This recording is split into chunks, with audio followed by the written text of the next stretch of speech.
Je vous propose d'accueillir Laure Babin, la fondatrice de Zeta.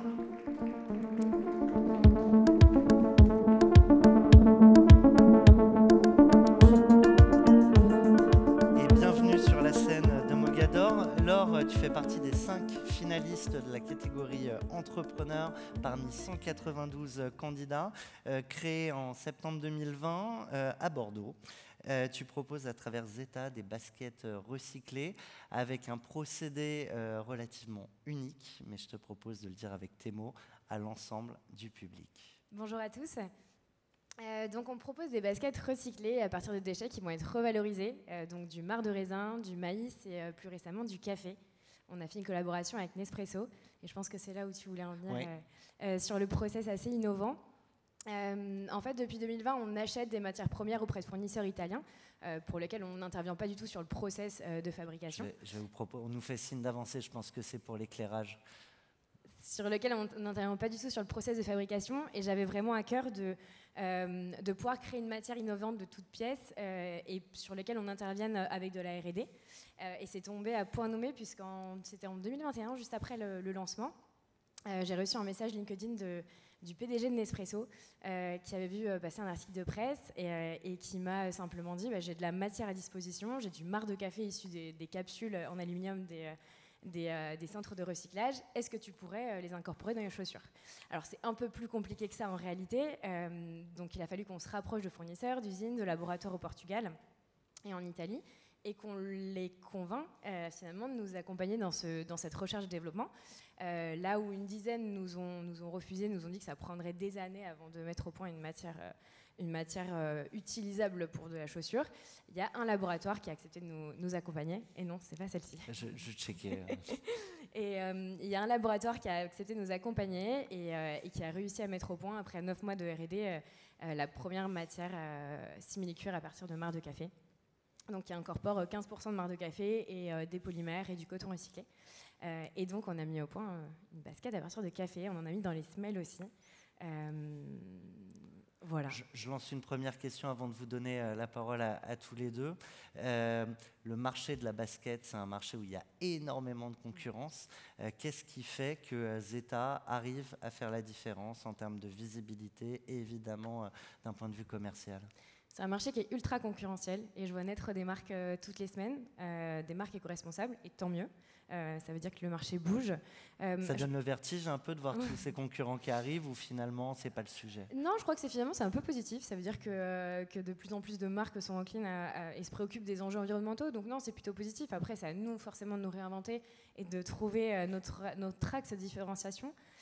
Pour nous, la différenciation, elle passe par l'innovation produit. Le fait de se réinventer et de créer des matières que les autres n'ont pas, tout en respectant évidemment un cahier des charges très précis de matières recyclées et de matières écologiques. La transparence, c'est le second point, et je tiens vraiment à ce qu'on en montre le plus possible sur les process de fabrication, sur les artisans qui travaillent avec nous au Portugal, sur les prix. On a dû augmenter nos prix dernièrement, on a expliqué pourquoi est-ce qu'on a dû impacter les prix finaux, et le fait de travailler en circuit court avec des matières recyclées. Qui veut y aller?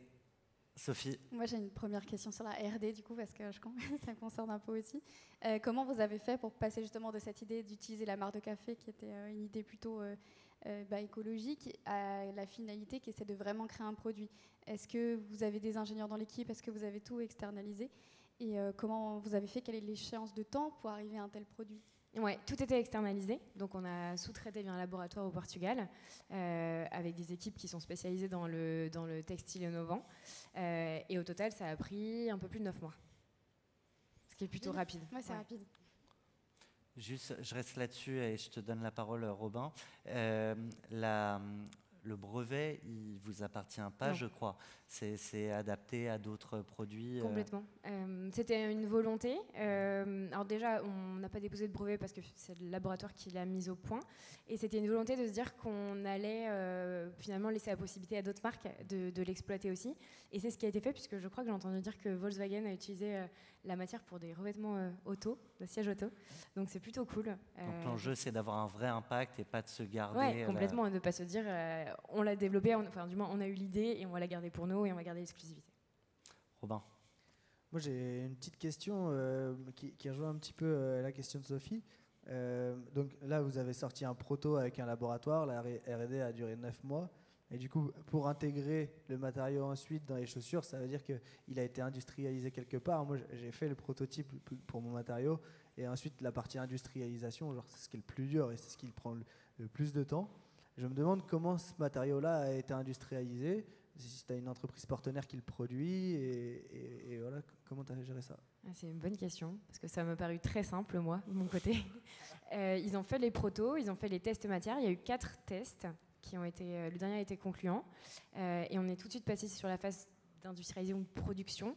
Il n'y a pas eu finalement d'épreuves, enfin du moins. Et du coup, c'est directement le fabricant de chaussures qui fabrique? Non, c'est l'usine qui a mis au point la matière. Ah ouais, d'accord. Et ensuite, la matière nous est livrée dans des rouleaux et on le découpe et on l'assemble sur la chaussure. Ok. Et Merci. ça passe toute une phase de test au centre technologique de la chaussure où la matière est testée selon différents critères. Ouais, justement, je me permets de demander, est-ce que vous avez testé la durabilité du matériau par rapport à des baskets classiques? Assez rapidement, parce qu'on avait des contraintes du côté Nespresso, qui avait un calendrier pour le lancement du produit. Ça, c'est assez challengeant à ce niveau-là. Donc on n'a pas pu faire tous les tests en termes de durée qu'on aurait aimé faire. Mais on a eu de la chance qu'il n'y ait pas eu de problème. Et, pardon, Nespresso, est-ce qu'ils vous ont demandé justement un co-branding ou une visibilité en échange? D'accord. Oui, complètement. C'était co-brandé sur la chaussure directement et c'était expliqué sur tous les supports de communication.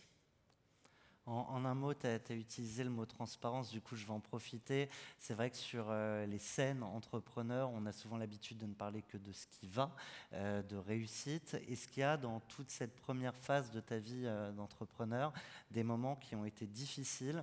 Et alors, évidemment, ce sera plus facile de les partager parce que tu es là aujourd'hui et c'est bien que tu les as surmontés, mais je trouve intéressant quand on peut le faire de les partager.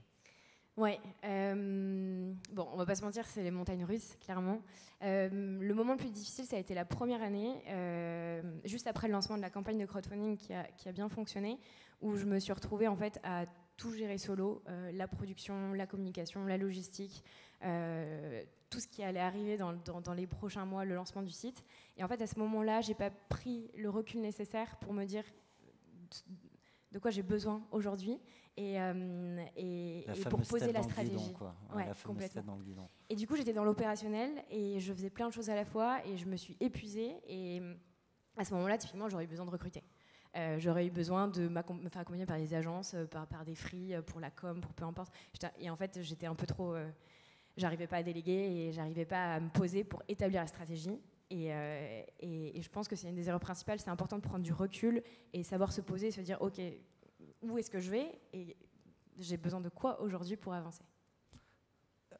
Peut-être une dernière question là, les gars de Fago, enfin Nicolas ce matin il a posé la question, c'est quoi le moment de ta carrière d'entrepreneur qui fait boom? Parce que voilà, c'est la journée qui fait boom. Alors s'il y a un moment dans ta carrière d'entrepreneur que tu dois retenir, c'est lequel et est-ce que tu peux nous le raconter? Ouais, la première fois où j'ai vu une paire de Zeta dans la rue, c'était assez émouvant quand même, autre que ma famille ou mes proches. Si, il y a eu un autre moment. L'anecdote est peut-être un peu longue, donc je vais peut-être vous ennuyer. C'est surtout que tu vas nous décaler. Alors, mais là, on va voir tes talents de pitcheuse. Je vais faire rapide. Quand je suis partie la première fois au Portugal voir les usines, j'étais étudiante, j'avais pas d'argent.